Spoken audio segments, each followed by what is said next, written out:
Hello, welcome you all guys in GK bit. तो आज हम लोग केमिकल काइनेटिक्स के अपने नेक्स्ट लेक्चर में देखने वाले हैं कि क्या सब फैक्टर्स हैं जो रेट ऑफ द रिएक्शन को अफेक्ट करते हैं। तो इसमें बहुत सारी चीजें आपको इंपॉर्टेंट कॉन्सेप्ट आने वाले हैं जो कि जैसे कि आपको टेम्परेचर कॉफिशिएंट है, आरएनएस इक्वेशन है, कैटलिस्ट का क्या फैक्टर होता है, एक्टिवेशन एनर्जी किस तरह से किन किन सारे फैक्टर्स के ऊपर डिपेंड करता है, टेम्परेचर का रेट ऑफ रिएक्शन से क्या रिलेशन है। तो हम लोग सारे चीज़ों को वन बाय वन करके देखेंगे। तो चलिए पहले एक बहुत ही फंडामेंटल और बेसिक कॉन्सेप्ट से हम लोग शुरू करते हैं। तो जैसा मैं हर बार बोलता हूँ, इस बार भी बोल रहा हूँ, पेन और नोटबुक लेके बैठ जाइए। जो भी इंपॉर्टेंट बातें यहाँ से निकल के आएंगी आप उसे पैरेलली नोट करते जाइएगा। तो चलिए एक नए जोश और एनर्जी के साथ शुरू करते हैं। तो सबसे जो इंपॉर्टेंट चीज़ है यहाँ आपका factor affecting rate of reaction. हमने केमिकल काइनेटिक्स पढ़ा, it is the study of rate of reaction, right. तो क्या सब फैक्टर्स हैं जो रेट ऑफ रिएक्शन को अफेक्ट कर सकते हैं और वो किस तरह से उसे अफेक्ट करते हैं। चलिए हम लोग उसको देखते हैं। तो सबसे जो पहला इंपॉर्टेंट पॉइंट है nature of reactant. That means reactant product में कन्वर्ट हो रहा है, तो वो रिएक्टेंट का नेचर कैसा है। तो अब यहाँ नेचर कहने का मतलब क्या है कि आपको पता है कि हर एक रिएक्टेंट मॉलिक्यूल्स अलग अलग तरह के होते हैं, सब में अलग अलग तरह के बॉन्ड्स होते हैं, सबकी अलग अलग क्या होती है, बॉन्ड एनर्जी होती है। जैसे हम H2 की बात करें तो उसका bond energy close to 436 kilo joule per mole के आसपास की होती है। वही हम कार्बन और हाइड्रोजन की बात करें, राइट, CH बॉन्ड, तो ये क्लोज टू आपका 100 किलो कैलोरी पर मोल के आसपास की एनर्जी रखता है। तो हर एक रिएक्टेंट मॉलिक्यूल का बॉन्ड एनर्जी क्या होता है, अलग अलग होता है, इसलिए उसका रेट ऑफ रिएक्शन भी क्या होता है, अलग अलग होता है। पता है कि किसी भी रिएक्शन में क्या होता है, पुराने बॉन्ड का क्लीवेज होता है और नए बॉन्ड का फॉर्मेशन होता है। तो जैसा बॉन्ड एनर्जी रहेगा उस तरह से उसका रेट ऑफ रिएक्शन रहेगा, राइट। बहुत ही सिंपल सा पॉइंट था कि राइट कि for a different reactant bond energy are different, hence rate of reaction are differ, right. तो पता है कि बॉन्ड एनर्जी रिएक्टेंट का जितना कम रहेगा रेट ऑफ रिएक्शन उतना ही क्या रहेगा, ज्यादा रहेगा, राइट। तो सिंपली यहां से क्या बोल सकते हो कि आपका जो बॉन्ड एनर्जी है वो इनवर्सली प्रोपोर्शनल टू क्या होगा, रेट के। तो जितना ज्यादा बॉन्ड एनर्जी होगा रेट ऑफ रिएक्शन उतना ही कम होगा ना। दूसरा जो पॉइंट है वो है physical state of reactant, right. तो हमने इसमें प्रीवियस लेक्चर्स में पढ़ा था कि रिएक्टेंट जो प्रोडक्ट में कन्वर्ट होते हैं उसके बीच में क्या होता है, कॉलिजन होता है, और वो कॉलिजन क्या होना चाहिए, इफेक्टिव होना चाहिए, तभी वो रिएक्टेंट से किस में जा पाएगा, प्रोडक्ट में जा पाएगा। तो यहाँ भी वही बात कर रहा है कि आपको पता है अगर हम सॉलिड की बात करें, राइट, तो उसके मॉलिक्यूल्स के बीच में मूवमेंट लगभग ना के बराबर होता है, तो वहाँ कॉलिजन के चांसेस क्या होता है, सबसे कम होते हैं। जबकि गैसियस जो रिएक्टेंट है वो काफी रैपिडली मूव करता है, तो उसका कॉलिजन का होने का चांसेस क्या होगा, बहुत ही ज्यादा। तो दैट मीन्स इस केस में क्या होगा कि कोई भी गैसियस रिएक्शन जो है वो सबसे फास्ट होता है, देन लिक्विड, देन सॉलिड। तो सॉलिड रिएक्शन जनरली क्या होता है, बहुत ही स्लो होता है। Now coming to the third factor जो है वो है आपका size of reactant molecule, right, कि रिएक्टेंट मॉलिक्यूल का साइज क्या है। तो आपको पता है जैसे मैं एक सॉलिड सा क्या ले लेता हूँ, चॉक ले लेता हूँ, राइट, उसको मैं फिर पाउडर करके महीन दाने में मैं महीन पाउडर के रूप में उसको कन्वर्ट कर देता हूँ, तो क्या दोनों सेम तरह से रिएक्ट करेगा, नहीं। तो ये डिपेंड करता है कि जैसे जैसे आपका साइज डिक्रीज करेगा, राइट, आप उसके साइज को क्या करोगे, छोटे करोगे, तो सरफेस एरिया इंक्रीज करेगा। आपने मैथ्स में भी पढ़ा होगा कि एक बड़ा सा स्फेयर है, इसको हम 100 छोटे छोटे स्फेयर में बांट देते हैं। तो अब जो टोटल सरफेस एरिया और इसका टोटल सरफेस एरिया कंपेयर करें तो इसका सरफेस एरिया हमेशा ही क्या हो जाएगा, ज्यादा हो जाएगा। तो वही कॉन्सेप्ट यहाँ पे है, जैसे जैसे हम लोग क्या करते हैं, साइज घटाते हैं, सरफेस एरिया इंक्रीज करता है, और जैसे जैसे सरफेस एरिया किसी चीज का बढ़ेगा उसके रिएक्ट करने की प्रोबेबिलिटी बढ़ती है, that means rate of reaction क्या करेगा, इंक्रीज करेगा, राइट। नाउ और ये जो कॉन्सेप्ट है ये किसके लिए यूज होता है, मोस्टली सॉलिड रिएक्टेंट्स के लिए, गैसियस या लिक्विड रिएक्टेंट्स पे एप्लीकेबल नहीं होता। नाउ अब हम बात करते हैं, क्योंकि देखो ये गैसेस और लिक्विड पे क्यों नहीं काम करेगा, क्योंकि वो ऑलरेडी डिस्क्रीट फॉर्म में रहता है, अलग अलग फॉर्म में होता है, तो राइट, तो उसके सरफेस एरिया से उन्हें कोई लेना देना। लेकिन सॉलिड के केस में क्या होता है कि सारे मॉलिक्यूल्स एक साथ इंटीग्रेटेड साथ में रहते हैं, तो उन्हें अलग करने के लिए जरूरत पड़ती है। ना अपने पास है कॉन्सेंट्रेशन ऑफ रिएक्टेंट। तो आपको पता है कि जितना ज्यादा हम रिएक्टेंट का कॉन्सेंट्रेशन बढ़ाएंगे वो प्रोडक्ट बनने का टेंडेंसी क्या होगा, उतना ही ज्यादा होगा। बहुत ही सिंपल सा कॉन्सेप्ट है, हमने इक्विलिब्रियम में भी पढ़ा, रिएक्टेंट साइड अगर कोई चीज बढ़ाते हैं तो प्रोडक्ट की तरफ जाने की टेंडेंसी उसकी क्या होती है, बढ़ती है। तो इसको आप ऐसे भी समझ सकते हो, as a concentration increases number of molecules per unit volume increase, right. Unit volume में जो मॉलिक्यूल्स है वो क्या करेगा, बढ़ेगा। अगर वो बढ़ेगा तो आपको पता है जितना ज्यादा बढ़ेगा उतना ही ज्यादा क्या होगा, कॉलिजन वहां पे होगा। दैट मीन्स उसकी कॉलिजन फ्रीक्वेंसी क्या होगी, इंक्रीज करेगी। और अगर कॉलिजन फ्रीक्वेंसी इंक्रीज कर रहा है तो पता है कि इफेक्टिव कॉलिजन के भी नंबर बढ़ेंगे, इसकी वजह से रेट ऑफ रिएक्शन क्या करेगा, इंक्रीज करेगा, राइट। तो बहुत ही सिंपल है। नाउ लास्ट जो पॉइंट है अपने पास, ये देखिए नेक्स्ट पॉइंट, जो नॉट द लास्ट, नेक्स्ट जो पॉइंट है वो है प्रेशर, राइट। तो आपको पता है ऑलरेडी आपने 9th में भी पढ़ रखा होगा, लिक्विड और सॉलिड के ऊपर प्रेशर किसी भी तरह का रोल प्ले नहीं करता है। आप सॉलिड के ऊपर प्रेशर लगाते हैं जो लगभग क्या होता है, इनकॉम्प्रेसिबल होता है। सिमिलरली लिक्विड भी लगभग क्या होता है, नेग्लिजिबली कॉम्प्रेस्ड होता है, राइट। बट जैसे ही हम बात करें गैसियस रिएक्शन की, राइट, तो ये ध्यान रखिएगा, अगर हम जैसे सॉलिड या लिक्विड की बात करेंगे ये कोई भी तरह का इफेक्ट क्रिएट नहीं करेगा। लेकिन जैसे ही हम बात करें गैसियस रिएक्शन की, तो अगर हम प्रेशर बढ़ाते हैं तो आप सिंपली समझिए, जैसे ही गैसियस रिएक्शन हम प्रेशर बढ़ाएंगे, दैट मीन्स वॉल्यूम घट रहा है, वॉल्यूम घट रहा है तो उसके अंदर क्या होगा, उसका कॉन्सेंट्रेशन बढ़ेगा। वॉल्यूम घटेगा, कॉन्सेंट्रेशन क्या होता है, number of moles by volume, concentration बढ़ेगा। और ऑलरेडी हम देख चुके हैं अगर कॉन्सेंट्रेशन इंक्रीज करता है तो रेट ऑफ रिएक्शन क्या करेगा, इंक्रीज करेगा, राइट। तो बहुत ही सिंपल सा कॉन्सेप्ट था, ये सारे बेसिक से पॉइंट्स थे, इसको मेमोराइज बस आपके बोर्ड पॉइंट ऑफ व्यू के लिए ध्यान रखना है। नाउ नेक्स्ट जो सबसे इंपॉर्टेंट अपना है वो है टेम्परेचर। इसको हम लोग काफी डिटेल में स्टडी करेंगे यहाँ पे कि टेम्परेचर किस तरह से रेट ऑफ रिएक्शन को अफेक्ट करता है। तो यहां देखिए, कोई आपको एक्सोथर्मिक रिएक्शन हो या एंडोथर्मिक हो, ये क्लियर रह जाइए। आपने इक्विलिब्रियम में पढ़ा होगा, राइट, कि अगर हम लोग टेम्परेचर बढ़ाते हैं और रिएक्शन क्या है, एंडोथर्मिक है, तो वो फॉरवर्ड डायरेक्शन में जाएगा। लेकिन अगर एक्सोथर्मिक रिएक्शन है और वहां टेम्परेचर रिएक्शन बढ़ाएंगे तो रिएक्शन किधर आएगा, बैकवर्ड डायरेक्शन में आएगा, राइट। बट यहां एक इंपॉर्टेंट पॉइंट याद रखिएगा कि रिएक्शन के वहां बैकवर्ड होने का मतलब क्या था, कि रिएक्टेंट ज्यादा अमाउंट में प्रोडक्ट में कन्वर्ट हो रहा है। इसका मतलब ये नहीं कि रिएक्टेंट प्रोडक्ट की तरफ नहीं जा रहा, राइट। जैसे मैंने क्या बोला कि अगर आपका एंडोथर्मिक है तो आपने पढ़ा होगा टेम्परेचर अगर हम बढ़ाते हैं तो रिएक्शन क्या होता है, फॉरवर्ड डायरेक्शन में इंक्रीज करता है, फॉरवर्ड डायरेक्शन में बढ़ता है। लेकिन अगर आपका एक्सो है तब टेम्परेचर बढ़ाने से रिएक्शन किधर जाएगा, बैकवर्ड डायरेक्शन में इंक्रीज करेगा। किधर करेगा, बैकवर्ड डायरेक्शन में। तो इसका मतलब क्या है कि हम टेम्परेचर बढ़ा रहे हैं तो क्या रिएक्टेंट प्रोडक्ट की तरफ जाने का टेंडेंसी कम हो गया, नहीं। टेम्परेचर बढ़ाए हो ना तो भी रिएक्टेंट का प्रोडक्ट की तरफ जाने का टेंडेंसी बढ़ेगा जैसे हम टेम्परेचर बढ़ाएंगे, लेकिन उससे ज्यादा टेंडेंसी प्रोडक्ट का बढ़ जाता है किधर, रिएक्टेंट की तरफ आने का। इसलिए ओवरऑल नेट रिएक्शन किधर चला जाता है, बैकवर्ड। बट ऐसा नहीं कि टेम्परेचर बढ़ाने से रिएक्टेंट प्रोडक्ट की तरफ जाना बंद कर दिया होगा, वो बढ़ता ही रहेगा, राइट। तो बहुत ही सिंपल है कि जैसे जैसे आप टेम्परेचर इंक्रीज कराओगे बैकवर्ड रिएक्शन बढ़ेगा। इसका मतलब ये नहीं कि वो फॉरवर्ड नहीं जा रहा।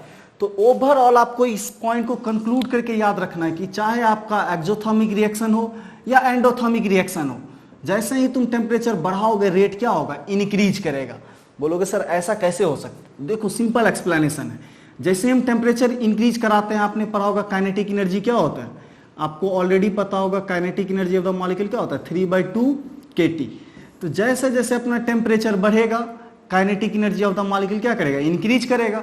और जैसे ही काइनेटिक एनर्जी बढ़ेगा तो आपको पता है कि number of molecules crossing the energy barrier वो इंक्रीज करेगा। आपने पढ़ रखा होगा एनर्जी बैरियर का कर्व कुछ इस तरह से होता है कि जैसे जैसे टेम्परेचर बढ़ेंगे उतना ज्यादा मॉलिक्यूल का एनर्जी बढ़ेगा, और एनर्जी बढ़ेगा तो इधर पार करने वाले मॉलिक्यूल की टेंडेंसी भी क्या होगी, इंक्रीज करेगी। इसकी वजह से रेट क्या करेगा, इंक्रीज करेगा, राइट। बहुत ही सिंपल है। तो इस केस में क्या था कि फॉरवर्ड रेट क्या हुआ था, स्लोली बढ़ा था, लेकिन बैकवर्ड रेट ज्यादा बढ़ गया। इस वजह से ओवरऑल रिएक्शन बैकवर्ड आ रहा है। बट हर एक रिएक्शन जो रिवर्सिबल नहीं होता, जो रिएक्शन रिवर्सिबल नहीं होगा वहां तो ये वाला लॉ अप्लीकेबल होगा ही नहीं। तो हमेशा ध्यान रखना, एंडोथर्मिक हो या एक्सोथर्मिक रिएक्शन हो, टेम्परेचर बढ़ाते हो तो उसका रेट क्या होता है, इंक्रीज करता है। रीजन क्या है, मॉलिक्यूल की काइनेटिक एनर्जी बढ़ेगी। अगर मॉलिक्यूल की काइनेटिक एनर्जी बढ़ेगी तो नंबर ऑफ मॉलिक्यूल जो एनर्जी बैरियर को पार कर रहा है वो क्या होगा, उसका नंबर बढ़ेगा, और उसका नंबर बढ़ेगा तो रेट क्या करेगा, इंक्रीज करेगा। बहुत ही सिंपल सा पॉइंट था। अब नोट करके आप एक पॉइंट याद रखिएगा कि increase in temperature does not alter the activation energy.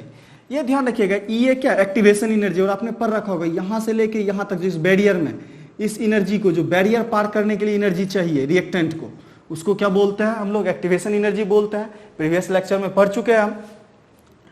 तो ये ईए के ऊपर कोई इफेक्ट नहीं बोलता। अगर पूछा जाएगा टेम्परेचर बढ़ाते हैं तो एक्टिवेशन एनर्जी क्या होगा, उसके ऊपर कोई असर नहीं पड़ेगा, right. But number of molecules crossing the energy barrier increases. अभी जस्ट मैंने बताया कि कि नंबर ऑफ मॉलिक्यूल जो एनर्जी बैरियर को क्रॉस कर रहा है वो इंक्रीज करेगा, ना कि एक्टिवेशन एनर्जी, राइट। ऐसा नहीं कि एक्टिवेशन एनर्जी घट जाएगा या बढ़ जाएगा, उससे उसको कोई फर्क नहीं पड़ेगा, राइट। तो इसके वजह से रेट क्या होगा, इंक्रीज करेगा। अगर ज्यादा मॉलिक्यूल इस बैरियर को पार कर रहा है तो ज्यादा मॉलिक्यूल प्रोडक्ट में कन्वर्ट हो पाएगा, सिंपल सा काम।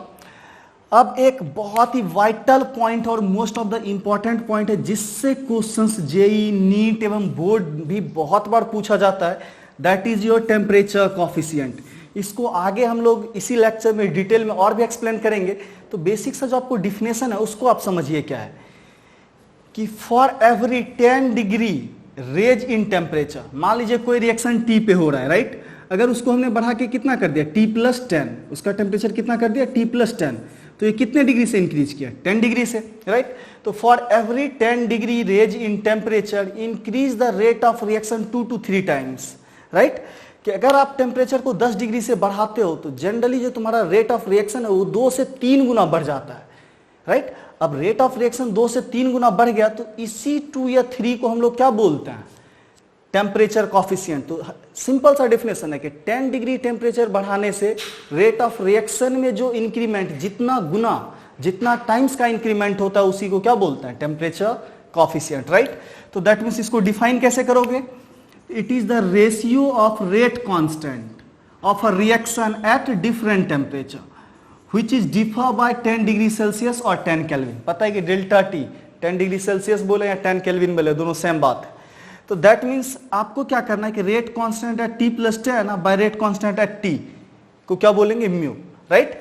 सपोज दैट आपको K का वैल्यू दिया हुआ है 50 एट 10 डिग्री सेल्सियस और आपको K का वैल्यू दे दिया गया सपोज दैट 75, कहां पे, या चलो मैं 100 मान लेता हूं, कितना मान लेता हूं, 100 एट 20 डिग्री सेल्सियस। देखिए कितना डिग्री का हमने इंक्रीज कराया है टेम्परेचर में, 2 डिग्री का। तो के में कितना गुना इंक्रीज हो गया, 2 गुना का। तो यहाँ पे म्यू का वैल्यू कितना हो जाएगा, 2 हो जाएगा, राइट। तो सिंपली ध्यान रखना है कि 10 डिग्री टेम्परेचर बढ़ाने से रेट कांस्टेंट में जो इंक्रीज होता है उसी को हम लोग क्या बोलते हैं, टेम्परेचर कॉफिशिएंट, राइट। और टेम्परेचर कॉफिशिएंट आपको पता है कि के जैसे जैसे इंक्रीज करेगा रेट ऑफ रिएक्शन इंक्रीज करेगा, क्योंकि आर जो डायरेक्टली प्रोपोर्शनल टू क्या होता है, के होता है। तो जैसे जैसे हम लोग टेम्परेचर बढ़ाएंगे रेट इंक्रीज करेगा, राइट। तो बेसिक सा बस डिफिनेशन आपको यहाँ पे याद रखना है, टेम्परेचर कॉफिशिएंट कहते हैं किसको है, तो रिएक्शन के टेम्परेचर में 10 डिग्री इंक्रीज कराने से रिएक्शन कितना गुना बढ़ गया है उसी को हम लोग क्या बोलते हैं, टेम्परेचर कॉफिशिएंट। और इस पे बेस्ड क्वेश्चंस और डिटेल एनालिसिस हम लोग नेक्स्ट स्लाइड में देखेंगे। तब तक आप एक बार इसको कॉपी कर लो या इसका स्क्रीनशॉट ले लो।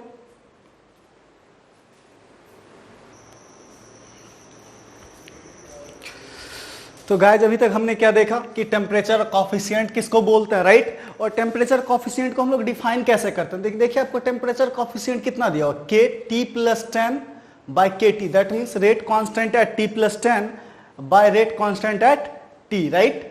जहां T क्या होता है आपका टेम्परेचर और T+10 क्या है, 10 डिग्री इंक्रीज इन टेम्परेचर। तो यहां से हम क्या लिख सकते हैं कि K2 by K1 equal to mu to the power T2 minus T1 by 10, right. तो ये जो है आपको बहुत ही बेसिक सा फॉर्मूला है, इसको याद रखना है। जहां K2 क्या है, rate constant at temperature T2 and K1 क्या है, rate constant at temperature T1, right. तो अब देखिए इसको हम लोग देखते हैं कैसे, suppose a reaction A to B जा रहा है, राइट। कोई रिएक्शन है जो A से B में जा रहा है, तो हम क्या मान लेते हैं कि एट टेम्परेचर T1 उसका R1 हम कैसे लिखते हैं, K1 into concentration of A to the power N, जहां N क्या होता है, ऑर्डर ऑफ द रिएक्शन है, वो कोई भी किसी भी ऑर्डर का हो सकता है। और T2 पे जो रेट है वो क्या हो जाता है, R2 equal to K2 into A to the power N। तो यहां से अगर हम R1 बाय R2 या R2 बाय R1 करते हैं, R2 बाय R1, तो देखिए ये वाला कॉन्सेंट्रेशन वाला पार्ट तो क्या है, कांस्टेंट है, राइट। उसको चेंज नहीं कराना है तो वो तो सेम रह जाएगा, राइट। तो कट जाएगा, बचेगा क्या, K2 बाय K1। तो R2 बाय R1 को क्या लिख सकते हैं, K2 बाय K1। और K2 बाय K1 को हम लोग टेम्परेचर कॉफिशिएंट के फॉर्मूला से क्या लिख सकते हैं, T2 minus T1 by 10, right, mu to the power. तो इसको बहुत इजीली समझ में आ गया। दैट मीन्स अगर हम लोग टेम्परेचर इंक्रीज करते हैं कहां से, T1 से T2 तक, किसी भी रिएक्शन का टेम्परेचर कहां से कहां तक इंक्रीज करते हैं, T1 से लेके T2 तक, तो उसका रेट कितना टाइम से इंक्रीज कर जाएगा, mu to the power T2 minus T1 by 10 times, right, to the initial rate, right. तो फाइनल रेट क्या होगा, इनिशियल रेट से इतना गुना ज्यादा हो जाएगा। तो ये बेसिक सा फंडामेंटल फॉर्मूला है, इस पे बेस्ड हम लोग कुछ क्वेश्चंस करते हैं। हमने प्रीवियस लेक्चर्स में भी देखा भी था, अगर आपको म्यू नहीं दिया हुआ है तो म्यू का वैल्यू जनरली 2 से 3 के बीच में होता है, राइट। तो अगर आपको म्यू नहीं दिया हो तो ऑप्टिमम वैल्यू हमेशा ही आपको 2 कंसीडर करना है, और बहुत बार होगा आपको टेम्परेचर नहीं दिया रहेगा तो उसको नॉर्मल जो आपका रूम टेम्परेचर है 25 डिग्री सेल्सियस उसे कंसीडर करना है। चलिए हम लोग कुछ क्वेश्चंस देखते हैं। तो सबसे पहला क्वेश्चन क्या है कि temperature of a reaction is increase from 10 degree to 60 degree Celsius.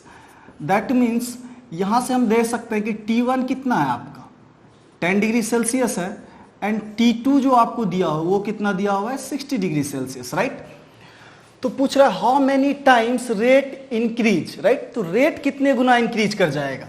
तो अभी जस्ट हमने देखा है R2 बाय R1, इसको हम लोग क्या लिख सकते हैं K2 बाय K1, और इसी को क्या लिख सकते हैं mu to the power T2 minus T1 by 10, right. तो अब यहां ध्यान से देखो, म्यू को जब आपको दिया हुआ नहीं है, इस रिएक्शन में म्यू दिया हुआ नहीं, राइट, तो उसको हमें क्या ले लेना है 2, क्या ले लेना है 2।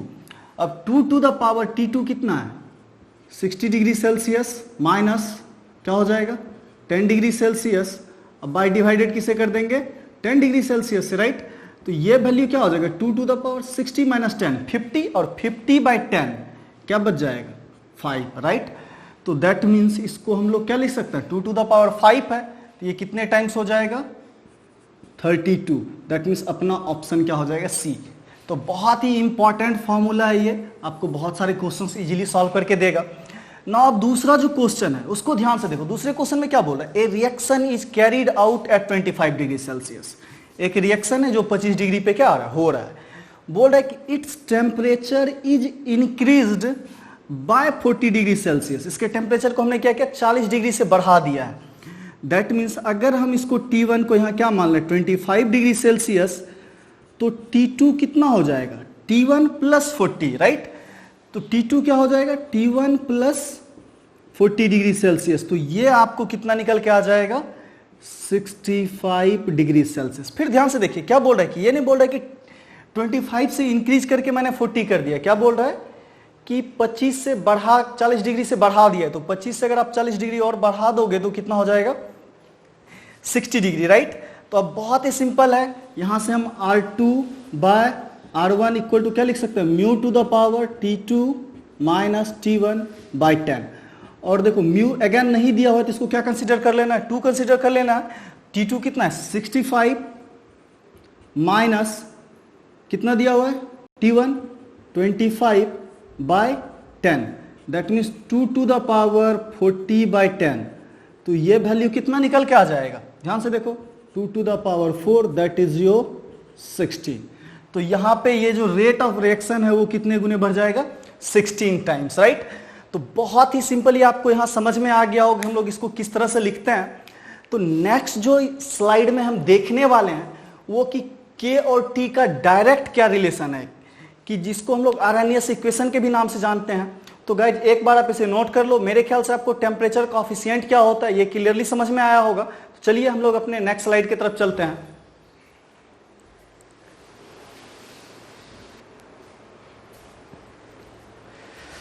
सो गाइज नेक्स्ट जो हम लोग देखने वाले हैं वो देखने वाले relation between temperature and rate constant, right. कि टेम्परेचर का रेट कांस्टेंट से क्या रिलेशन है। ऑलरेडी हम लोग टेम्परेचर का रेट कांस्टेंट से बहुत सारे रिलेशन के बारे में डिस्कस कर चुके हैं। तो ये जो एक नया रिलेशन में यहाँ पे आपको दिख रहा होगा K इक्वल टू J, जहां K क्या आपका रेट कांस्टेंट है, equal to A into e to the power minus EA by RT। इसको हम लोग आरेनियस इक्वेशन बोलते हैं। क्या बोलते हैं आरेनियस इक्वेशन। ये नाम आपने पहले भी सुना होगा, एक साइंटिस्ट थे, जहां पे A जो है ये A कहलाता है आरेनियस कांस्टेंट और अ प्री एक्सपोनेंशियल फैक्टर और अ फ्रीक्वेंसी फैक्टर, राइट। तो बहुत सारे नाम है A का। और जहां EA जो यहां पे आपको दिख रहा है वो आपका क्या है एक्टिवेशन एनर्जी। और ऑलरेडी आपको पता है एक्टिवेशन एनर्जी किसको बोलते हैं, रिएक्टेंट को कितना एनर्जी चाहिए ताकि वो थ्रेशोल्ड एनर्जी मतलब बैरियर को पार कर पाए, राइट। तो उसी को क्या बोलते हैं एक्टिवेशन एनर्जी बोलते हैं।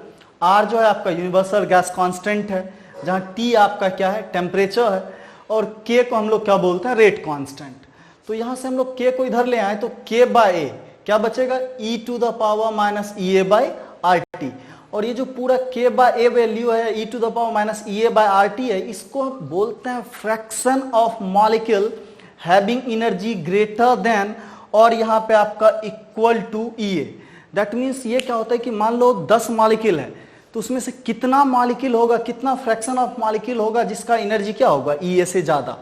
तो अब आपको पता है कि अगर किसी मॉलिक्यूल के पास ई से हायर एनर्जी है तो बैरियर को क्या करेगा, पार करेगा और प्रोडक्ट में जाएगा, right.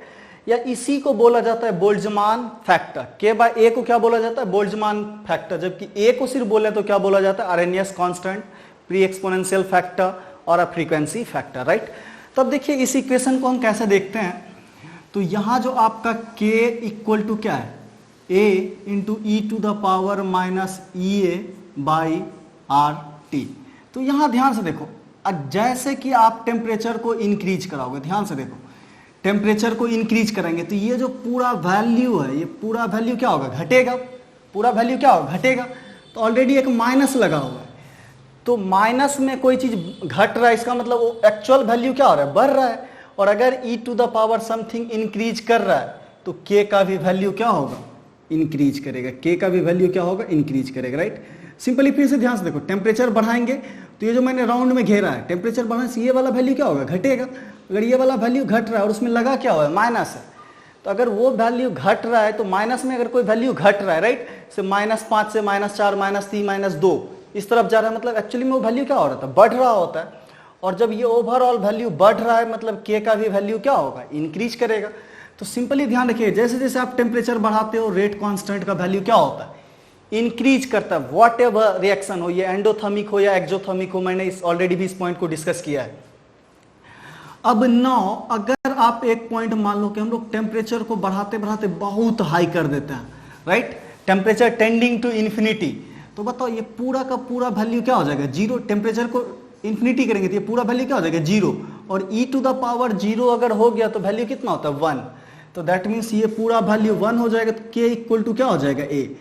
Then k equal to आपका क्या हो जाता है, a हो जाता है, राइट। तो जो आपका रेट कांस्टेंट है वो आरएनएस कांस्टेंट के बराबर हो जाता है। और ये कब होगा, जब आप टेम्परेचर को क्या करो, टेंडिंग टुवर्ड्स इन्फिनिटी कर दो, राइट।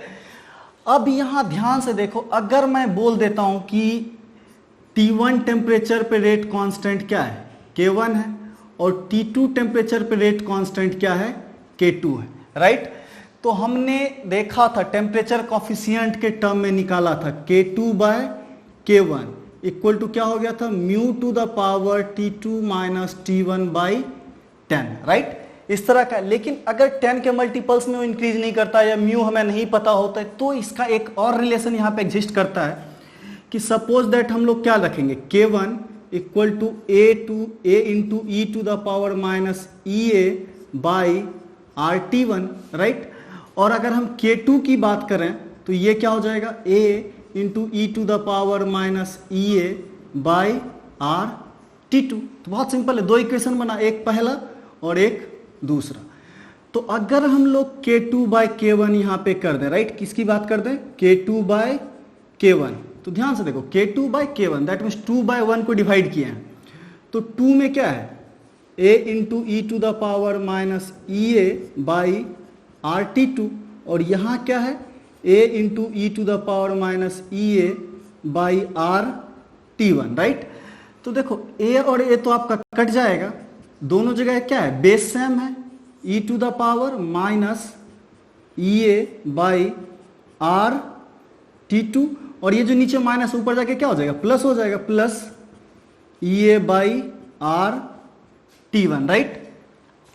तो ई ए बाई आर कॉमन भी हम लोग ले सकते हैं, तो यहां से आपको क्या लिख सकते हो, K2 by K1 equal to e to the power, suppose that हम लोग ने क्या किया, ई ए को कॉमन ले लिया, ई ए बाई आर, तो यहां पे क्या हो जाएगा, 1 बाई T2 माइनस में और 1 बाई T1 प्लस में, तो जिसको हम इसको ऐसा भी लिख सकते हैं, 1 by T1 minus 1 by T2, right.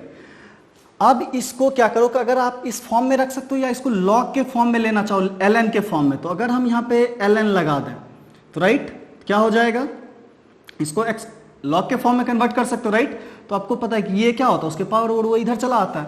अगर कहीं पे आपको ऐसा दिया हुआ है, right, suppose that k equal to a to the power x, तो इसको लॉग के फॉर्म में हम लोग कैसे लिखते हैं, ध्यान से देखो, तो इसको हम लोग लिख सकते हैं log k इक्वल टू क्या हो जाएगा x, जहां बेस क्या रहेगा आपका a रहेगा, बेस क्या रहेगा a रहेगा, राइट। तो बस ये दोनों के बीच में क्या होता है, एक्सचेंज हो जाता है लॉग लगने से, तो यहाँ भी क्या हो जाएगा, चेंज हो जाएगा। तो यहाँ से हम इसको क्या लिख सकते हैं, ध्यान से देखो, बिल्कुल बिल्कुल ध्यान से देखो। हम लोग अगर यहाँ पे ln लगा दें, ln k2 by k1 equal to, इधर सिंपली क्या होगा, ln इसमें भी लग जाएगा, तो दोनों बेस और आर्ग्यूमेंट क्या है, सेम है। तो आपको पता है कि log e रहे और यहाँ पे बेस भी हम e ले लें तो इसका वैल्यू कितना हो जाता है, 1 हो जाता है। तो इधर बच क्या जाएगा, simply EA by R into 1 by T1 minus 1 by T2, right. तो ln के फॉर्म में भी हम इसको इस तरह से लिख सकते हैं, और इसको अगर आप log के फॉर्म में कन्वर्ट करना चाहो तो ये 2.303 से मल्टीप्लाई हो जाएगा, तो हम उधर जाके डिवाइड कर देंगे। तो इसी को हम क्या लिख सकते हैं, log k2 by k1 equal to EA by 2.303 R into 1 by T1 minus 1 by T2, right. तो ये बहुत ही सिंपल सा एक्सप्रेशन है। इसको अगर आप ग्राफ पे दिखाना चाहो, राइट, इसको हम किस पे दिखाना चाह रहे हैं, सपोज दैट कि हमें यहाँ कर्व पे ड्रॉ करना है, तो इसको हम लोग किस तरह से दिखा सकते हैं, इसके क्या स्लोप होंगे, राइट। तो इस इक्वेशन को सपोज दैट मैं पहले किसकी बात कर रहा हूं, इस इक्वेशन की। तो इस इक्वेशन को आप सबसे पहले ये ध्यान रखो कि log k2 by k1 EA by 2.303 R 1 by T1 minus 1 by T2। तो अगर इसके कर्व को, तो इसके बेसिक इक्वेशन पे हमें आना पड़ेगा, राइट, कि k का बेसिक इक्वेशन क्या है। तो आपको k by a equal to क्या दिख रहा है, e to the power minus EA by RT, right, क्या दिख रहा है, EA बाय RT। तो यहाँ पे अगर आप log लेते हो तो यहाँ पे क्या हो जाएगा, या फिर डायरेक्ट आप यहाँ पे भी log लगा सकते हो। इसको अगर आपको कर्व को दिखाना है तो कैसे दिखाएंगे, इसका बेसिक सा कर्व कैसे ड्रॉ होता है। तो इसको सबसे पहले मैं इसी इक्वेशन का कर्व ड्रॉ करके दिखाता हूं, right, k equal to a into e to the power minus EA by RT। तो सपोज दैट इस पे मैं k को रख दे रहा हूं, राइट, और इस पे मैं किसको रख दे रहा हूं, टेम्परेचर T को। इस पे मैं किसको रख दे रहा हूं, टेम्परेचर T को। तो इसके कर्व किस तरह से आप ड्रॉ करोगे, तो a है एक्सपोनेंशियल फैक्टर है, क्या है, एक्सपोनेंशियल फैक्टर। तो एक्सपोनेंशियल फैक्टर हम लोग कैसे ड्रॉ करते हैं, तो बहुत ही सिंपल है, राइट।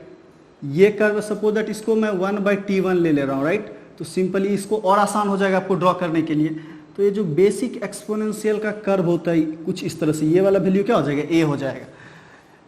तो बहुत ही इजीली आप इस क्वेश्चंस को सॉल्व कर सकते हो। यहां ध्यान से देखो, फिर से आपको पता है कि जब t टेंडिंग टू क्या हो जाए, इन्फिनिटी हो जाए, t टेंडिंग टू क्या हो जाए, यहाँ पे देखो t का वैल्यू बहुत लार्ज कर देंगे, तो ये पूरा वैल्यू 0 हो जाएगा। तो k इक्वल टू क्या हो जाएगा, a, राइट। तो k का वैल्यू क्या हो जाएगा, सॉरी गाइज, तो इसको हम एक बार फिर से देखते हैं इस सेक्शन को, कि इसके प्लॉट को हम लोग किस तरह से कर सकते हैं। तो ये वाला इक्वेशन आपको क्लियरली समझ में आ गया होगा कि log k2 by k1 equal to क्या होगा। तो आपको बेसिक इक्वेशन अपना क्या दिया, k equal to a into e to the power minus EA by RT, right, बिल्कुल सिंपल है। तो ये जो निगेटिव वैल्यू है ये क्या करेगा, एक्सपोनेंशियल को ड्रॉ करेगा। तो अगर यहाँ पे हम इसकी बात करें, ये प्लॉट अगर हमें ड्रॉ करना हो तो आप ऐसे लिख लो, log k इक्वल टू ये, सॉरी गाइज, तो आप log के जगह आप ln यूज कर सकते हो। ln k equal to ln a plus हो जाएगा, राइट, ये सेपरेट है, प्लस ये क्या हो जाएगा, EA। तो देखिए माइनस साइन के साथ आएगा, minus EA by RT, right. तो अब देखो इसको सपोज दैट मैं y एक्सिस पे रखता हूं, ये तो कांस्टेंट है, राइट, प्लस क्या हो जाएगा m इंटू एक्स। तो m का वैल्यू क्या हो जाएगा, माइनस EA बाय R, और x का वैल्यू क्या हो जाएगा, 1 बाई T1, राइट। तो अब बहुत ही सिंपली x एक्सिस पे क्या रखना है, हमें 1 बाय T, और इस पे हमें क्या रखना है, ln k को। इस पे क्या रखना है, ln k को, राइट। तो ये कर्व किस तरह से जाएगा, सिंपली देखिए, बिल्कुल ये निगेटिव स्लोप के साथ कुछ इस तरह से ड्रॉ हो जाएगा, और ये वाला वैल्यू क्या हो जाएगा, ln a। और इसका अगर आपसे स्लोप पूछा जाए तो स्लोप देखिए क्या है, माइनस EA बाई R, क्या है, माइनस EA बाई R। और अगर इसको log के फॉर्म में लिखना है तो ये log के फॉर्म में क्या हो जाएगा, ध्यान से देखो, log k equal to log a minus, बस यहाँ पे 2.303 से डिवाइड हो जाएगा, तो that is EA by 2.303 R into T, right. तो आपको ln और log के फॉर्म में, तो अगेन फिर से कर्व तो बिल्कुल उसी तरह का हो जाएगा जब इस पे हम लोग किसको रखेंगे, log k को रखेंगे और इस पे 1/t को रखेंगे। तो अगेन लेकिन यहाँ पे बस स्लोप में क्या चेंज आ जाएगा कि यहाँ पे -EA अब बाय 2.303 r हो जाएगा, राइट। तो बहुत ही सिंपल और बेसिक से कर्व्स हैं इस इक्वेशंस को। तो एक आपको ध्यान रखना है कि टेम्परेचर के साथ ये रिलेशन कैसा होता है, और एक आपको आरएनएस का बेसिक इक्वेशन क्या है उसको log ln के फॉर्म में कन्वर्ट करना, ये आपका बेसिक मैथमेटिक्स है। तो एक बार आप इसको कॉपी कर लो, हम लोग इस पे बेस्ड कुछ क्वेश्चंस को देखते हैं।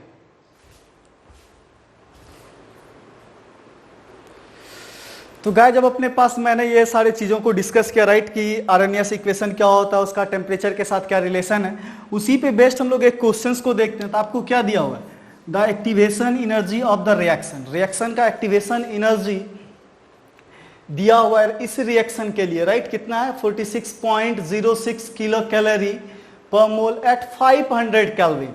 तो पूछ रहा है calculate the fraction of molecule of the reactant having energy equal और ग्रेटर देन EA। तो मैंने बताया था कि वो फ्रैक्शन ऑफ द मॉलिक्यूल हम लोग कैसे निकालते हैं। तो इस इक्वेशन देखिए, K/A को ही क्या बोलते हैं, fraction of the molecule having energy greater than EA। That means आपसे K/A का वैल्यू पूछ रहा है। जब भी इस तरह की बात की जाए, fraction of molecule of the reactant having energy equal to greater than EA, पता है इसी को हम लोग क्या बोलते हैं, बोल्ट्जमान फैक्टर बोलते थे। क्या बोलते थे, बोल्ट्जमान फैक्टर।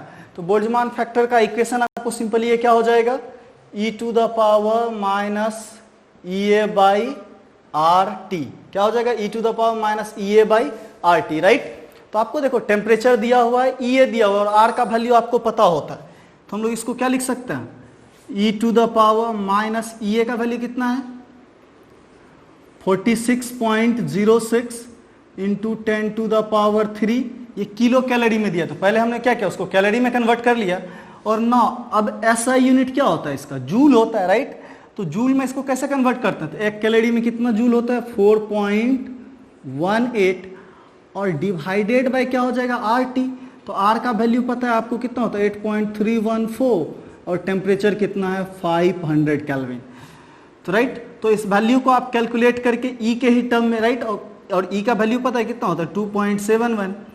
तो E के टर्म में आपके कुछ ऑप्शंस दिए हुए रहेंगे कि e⁻ समथिंग क्या होगा, तो K/A का, तो यही वाला वैल्यू क्या आएगा आपको फ्रैक्शन। तो क्लोज टू वैल्यू आप बता सकते हो कितना हो जाएगा, राइट। 46 है और 4.8 है और यहाँ 500 है, 500 1000, तो ये लगभग 2 टाइम्स में कट जाएगा। और ये देखिए 4 है और ये 8 है, तो लगभग इसको 2 टाइम्स और ये 2 आप काट सकते हो। तो क्लोज टू आपको -46 के आसपास का वैल्यू इसके ऊपर निकल के आएगा, -40 के आसपास का वैल्यू आएगा, राइट। तो K/A और वही क्या होगा, fraction of the molecules, right. तो आज का अपना लेक्चर हम लोग यही फिनिश करते हैं। तो ये था आपका RNS equation and there relation with the temperature and the rate constant. तो अपना केमिकल काइनेटिक्स में बहुत एक छोटा सा फ्रैक्शन बच गया जिसे हमें कंसीडर करना है। तो इससे प्रीवियस लेक्चर्स में हमने केमिकल काइनेटिक्स के 1 बाय 1 सारे पॉइंट्स को डिटेल में डिस्कस किया है along with the question and answer. तो गाइस जरूर